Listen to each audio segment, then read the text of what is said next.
¿Qué tal, niños? Aquí su profesor de cuarto grado, Carlo Tenorio. Como podrás ver, esta vez tenemos un modo diferente de grabar que ya hemos utilizado antes, pero en este no me veo a mí mismo.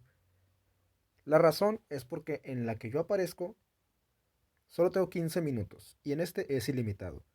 Y necesito buen tiempo para este tema que es de ciencias naturales. El libro, como ya dije, Ciencias Naturales, página 58. Tema: estabilidad del ecosistema y acciones para su mantenimiento. ¿Qué entendemos con esto? ¿Qué será un ecosistema? Y acciones para su mantenimiento. ¿Hay que mantener un ecosistema? Bueno, lo que sucede es que los ecosistemas regularmente son capaces de sustentarse a sí mismos, de sobrellevar cualquier cosa, cualquier desastre natural, etcétera, de proveerse de los mismos alimentos por sí solo, sin necesidad del humano. Pero el ser humano usa los recursos del ecosistema y para que éste no se agote, no se extinga o cosas como el estilo, es donde se crean acciones para su mantenimiento. Como ya dije, es como si el humano llegara, mmm, ensuciara y luego limpiara, tal cual. Pero bueno, ¿qué tal si leemos un poco la lectura? Dice: cuando observas una maceta, un huerto, un jardín o el campo, ¿te has preguntado qué necesitan los organismos de ese lugar para sobrevivir? Pues sí, es como te digo, estos lugares sin el ser humano suelen tener la capacidad propia de sustentarse. Aquí nos muestran una forma en que tú puedes realizar un terrario.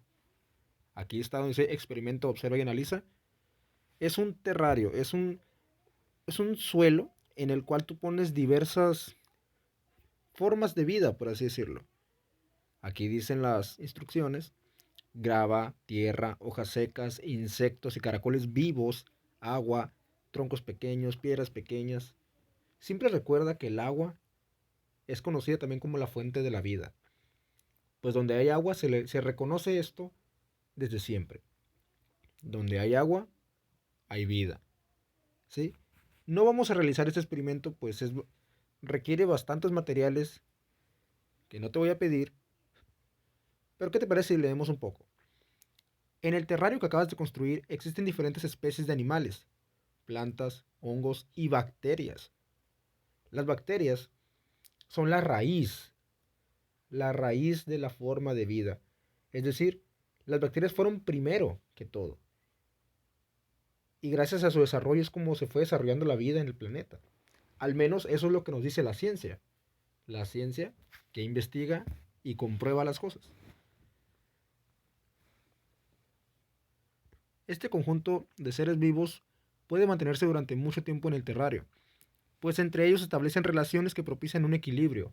Tal cual te decía hace un momento, los ecosistemas mantienen un equilibrio por sí solo, sin la necesidad del ser humano.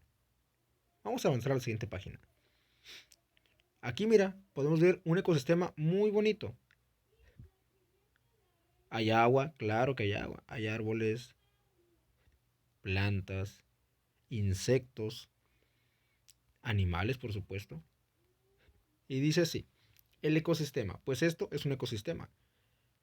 Un ecosistema es un conjunto de seres vivos, que son los factores bióticos, y condiciones ambientales, que son los factores abióticos, relacionados estrechamente y que comparten un determinado lugar. Ejemplos de factores físicos son la luz del sol, el suelo, el agua, los nutrimentos, la temperatura, el aire, entre otros. Cualquier alteración en alguno de los componentes de un ecosistema afecta a todos los demás. Es como una cadena, ¿sí? Si algo falta, se vuelve una reacción en cadena de forma negativa. Por ejemplo, si en el terrario que construiste dejaras de agregar agua, el agua, déjame decirte, para mí, es el factor más importante de todos, el agua. Y aquí dice, ¿qué pasa si dejas de usarlo? Bueno, ¿qué pasaría con las plantas? ¿Y si ya no hubiera luz? Algunos animales del terrario se alimentan de plantas. ¿Qué pasaría con ellos si ya no tuvieran comida? Es una reacción en cadena. Dice así, observen la imagen y señalen cuáles son los factores biológicos y cuáles los físicos. ¿Sí? Pues precisamente eso sí lo vas a hacer. El terrario no, pero eso sí lo vas a hacer en esta página. Vamos a la siguiente. Fíjate, el ser humano utiliza la naturaleza para su desarrollo y progreso. Bien, nosotros hemos aprovechado los recursos que nos provee la naturaleza para nuestro propio beneficio. Gracias a ello hemos acabado con muchas formas de vida, pero el ser humano también es muy consciente, al menos algunos, y crean medidas para que esto ya no suceda, e inclusive medidas para propiciar el desarrollo más pronto del mismo ecosistema que hemos dañado. Aunque muchas veces lo hace de forma excesiva. Para evitar las alteraciones que ocasiona el uso inadecuado de recursos, es necesario establecer medidas como la veda, es decir, la prohibición temporal o permanente de la pesca o la caza, para ya no matar más animales, pues, y que estos puedan reproducirse y procrear otra vez toda mm, su variedad de especies, su gran cantidad, número de animales, que no se acaben. Se busca que las especies puedan llevar a cabo sus periodos de reproducción sin ser alterados y no corran el riesgo de extinguirse. Otras medidas son rotar los cultivos para que la tierra recupere sus nutrimentos, emplear abonos naturales, evitar la tala inmoderada de los bosques y reforestar áreas explotadas intensamente. Como te dije, donde mucha gente desparrama, otros recogen. Y dice así, el agua y los ecosistemas. ¿Qué tan necesaria será el agua? 100%. La calidad del agua es vital para los seres vivos presentes en los ecosistemas. La vegetación de cada ecosistema depende, entre otros factores, de la disponibilidad de agua en forma de lluvia. Hay lugares donde no hay ríos, no hay lagos, no hay mar, pero estas formas de vida dependen de la lluvia. Imagínate, imagina eso, depender de la lluvia para hidratarte. Las plantas presentan características que les permiten aprovechar el líquido vital. En los desiertos, la vegetación retiene la poca agua de lluvia o neblina que se presenta. En contraste, la lluvia que se precipita en las selvas y los bosques es tan abundante que la vegetación deja escurrir una parte en algunos bosques de pino. El agua se congela como escarcha o cae como nieve o granizo. Los pinos poseen hojas con una cubierta que evita que se congele el agua de su interior y así pueden sobrevivir a dichos climas. Pues bueno, aquí puedes ver que incluso las plantas, que son formas de vida, sí, que si bien no tienen la capacidad de pensar como nosotros, pues carecen de esto, así como todos los animales. Pero las plantas, pues son un poco más, ¿cómo decirlo? Inanimadas, ¿verdad? Inanimadas. Y aún así, poseen las habilidades para sobrevivir a cualquier situación climática en la que ellas nazcan, por supuesto. Por supuesto que tú no vas a llevar una rosa a plantar tal vez en la nieve, porque esta se va a morir, pero tiene la habilidad de sobrevivir en su propio ecosistema a la cual pertenece. De la misma manera, un pino que está hecho para la nieve, supongo que no podrás traerlo a Mexicali, ¿sí? A un lugar donde no va a haber un clima como él necesita, ¿sí? Cada planta, cada árbol, incluso cada animal necesitan su propio ecosistema y estar en él. Árboles muy grandes, pues podrán sobrevivir en cualquier lugar tal vez, pero eso es porque ya tienen una resistencia extrema, ¿sí? Y aún así, yo no estoy del 100 seguro de lo que acabo de decir respecto a la habilidad de sobrevivir en cualquier lugar. Dice así, el agua en forma de lluvia, granizo, escarcha, neblina y nieve abastece lagos, ríos, lagunas y mares, y mantiene la humedad en bosques, selvas, matorrales, desiertos, tierra de pastoreo, manglares y zonas costeras. Fíjate bien, aquí estamos entendiendo que en los desiertos, donde solamente dependen de la lluvia las plantas, retienen el agua de alguna manera dentro de ellas, ¿sí? Para poder resistir hasta la llegada de la próxima lluvia. Y así durante toda su existencia. Podemos ver aquí nubes sobre el volcán de fuego Colima en México. Las nubes, recuerda que también son forma de agua. Las nubes son agua que se ha precipitado. Cuando tú ves nubes, es una forma de agua, ¿sí? Laguna de la Luna, Nevado de Toluca, Estado de México. La imagen número 2.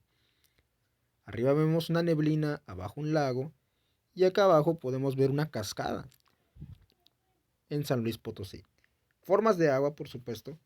Estos alimentan siempre a diversas plantas, animales, y pues es muy, muy necesario. Es 100% necesario. Ese tema me gusta mucho. Cadena alimentaria. Las, la serie de flechas que acabas de trazar. Vamos aquí a un ladito. Dice, analiza. Observa las siguientes fotografías y traza flechas para indicar qué organismo sirve de alimento a otro. ¿Quién se come a quién? Trázalo con flechitas. Y dice así. La serie de flechas que acabas de trazar señalando los organismos representan una cadena trófica o alimentaria. La cadena alimentaria de los animales. Es decir, la ruta del alimento desde un productor hasta un consumidor final. Por ejemplo, los granos son devorados por aves. Las aves son devoradas por serpientes. Las serpientes son devoradas por halcones. Y así, toda una cadena alimenticia. Dice así. Los organismos de una cadena pueden ser productores, consumidores o descomponedores. Los organismos productores son las plantas, pues producen su propio alimento a partir de la energía solar, del agua y del dióxido de carbono. Las plantas, como siempre, tan independientes. Y mira aquí, esta imagen de este desierto. Esta liebre ya está más que perdida. Ese águila ya se la llevó, ya es suya. Aquí podemos ver un escorpión, una serpiente, un ratón. Ese ratón está perdido también. Ahí está la serpiente que se la va a comer en cualquier momento. Organismos consumidores son incapaces de producir sus propios alimentos. Se dividen en consumidores primarios, secundarios y terciarios. Los primarios son los herbívoros. Son los que se alimentan directamente de plantas. Animales que simplemente comen plantas, plantitas, etc. Los secundarios o carnívoros son los que se alimentan de los herbívoros. Ahí tienes, por ejemplo, la serpiente que se va a comer a ese ratón. Eso es ser carnívoro. Y los terciarios o carnívoros secundarios son los que se alimentan de los carnívoros primarios. O sea, carnívoros comiendo otro tipo de carnívoros. Los descomponedores, como su nombre lo indica, descomponen los organismos muertos para reintegrar la materia al ambiente, como los hongos y las bacterias. Los hongos regularmente los vemos como algo malo, porque por ejemplo, si tú ves hongos alrededor de una planta que tú tengas como adorno bonito en tu casa, etcétera, pues más vale arrancar ese hongo, más vale deshacerte de él, porque está absorbiendo el agua de la planta y podría llegar a secarla. Pero aquí en este caso, realmente toda forma de vida tiene una utilidad en la naturaleza. Tal vez a ti no te sirva de nada en tu patio, pues obviamente, pero en la naturaleza sí que sirve. Como podemos ver aquí, ay, perdón, se me fue. Descomponen los organismos muertos, ¿sí? Para reintegrar la materia al ambiente como los hongos y las bacterias. Todo tiene su finalidad. Todo tiene una finalidad en el ambiente. Ya en tu casa, pues no, es algo distinto. Vamos a ver cómo está al final. Y así es como termina este tema. Lo que vamos a hacer nosotros, primeramente nuestro trabajo va a ser el siguiente. Las flechas de la cadena alimenticia. Aquí escribir señalar cuáles son los factores biológicos y los físicos en este ecosistema. Y finalmente, te encargaré lo siguiente. Número 3. Quiero que me expliques una cadena alimenticia del desierto. Cadena alimenticia del desierto. Ese es el trabajo de esta ocasión. Espero que te haya gustado mucho este tema. A mí me fascina todo lo que es ciencias naturales. Nos vemos en la próxima clase y bonito fin de semana.